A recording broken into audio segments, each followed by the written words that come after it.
अस्सलामुअलैकुम दोस्तों, आज मैं आपको अपने बेबी रिंगनेक के चिक्स दिखा रहा हूँ।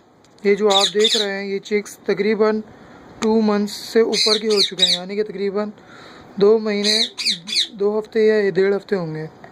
ठीक है, ये मेरे पास 3 फट्टे थे। एक फट्टा मैंने सेल कर दिया सोहेल बजी एंड पैरट को। उसके अलावा मेरे पास फर्स्ट ब्रीडिंग के इस साल के फट्टे मौजूद हैं, जो मेरे पास 11 में से 7 बाकी हैं, 5 बाकी हैं। और उसके अलावा एक ये बोलने वाली मेल है मेरे पास, फीमेल है, जो कि बोलती तो बहुत है लेकिन काटती भी बहुत है। इंशाल्लाह इस टाइम इसकी ब्रीडिंग कराने की कोशिश करेंगे, फिर देखते हैं क्या रिज़ल्ट आएगा। उसके अलावा मेरे पास पिछले साल की फर्स्ट टाइम ब्रीडिंग रिंगनेक के फट्टे मौजूद हैं, जिनमें माशाल्लाह से अभी ये सामने वाला जो आप देख रहे हैं ये मेल बनने वाला है।